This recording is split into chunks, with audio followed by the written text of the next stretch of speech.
அதுக்கப்புறம் ஒரே விஷயம் தான், மொபைலே ஒண்ணு நீ இருக்கணும் இல்ல நான் இருக்கணும். வெட்டியே கொன்றுவேன். கட்டுனா என்னதான் கட்டுவேன்னு என் புருஷன் ஒத்த கால்ல நின்னாரு.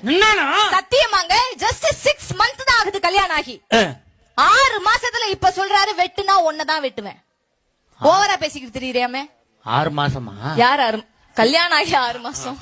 என் வீட்டுக்காரர் சொல்றாருங்க, பெருமாளுக்கு 2 பொண்டாட்டி, முருகனுக்கு 2 பொண்டாட்டி, சிவனுக்கு 2 பொண்டாட்டி, ஒன்னெல்லாம் விட்டா இன்னொரு சாய்ஸ் எனக்கு இருக்குன்னாரு. மேடையிலே இவ்வளவு அமைதியா பேசுறேனே, வீட்டுல எவ்வளவு அமைதியா பேசுறேன்.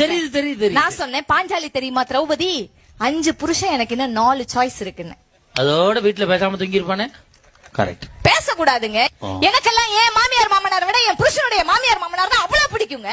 எனக்காக குழப்பத்தை உண்டு விட்டேன். மெட்ராஸ் வேலையை நீ காட்டுற. என்ன குழப்பம்? என்ன சொன்ன திருப்பி சொல்லு. எனக்கெல்லாம் என் மாமியார் மாமனாரை விட என் புருஷனுடைய மாமியார் மாமனார்னா ரொம்ப பிடிக்கும். அப்போ உங்க அப்பா அத்தா குழப்பிட்டாங்க பாத்தீங்களா? எவ்வளவு டெக்னிக்கா பேசுறதுக்கு பாருங்க. என் புருஷனோட மாமா மாமியா உங்க அப்பா அத்தா. எஸ். நான் வீட்டுக்குள்ள போகும்போதே மாமியார் வீட்டுக்குள்ள ஒரு கொள்கையோட போனேன். அந்த வீட்டுல இழுத்தரைக்கு அம்மி இருக்க கூடாது, மாப்பிள்ளைக்கு மம்மி இருக்கவே கூடாதுன்னு நினைச்சேன். 6 மாசத்துல அம்மியை மட்டும் தான் கட் பண்ணிருக்கேன். மம்மி என்ன எதுவும் பண்ணல. ஏன் பாவங்க, 85 வயசானாலும் 38,000 ரூபாய் பென்ஷன் வருதுங்க அந்த அம்மாவுக்கு. அதனால வச்சிருக்கேன்னு நினைக்கிறீங்களா? அதனாலதான் வச்சிருக்கேன்.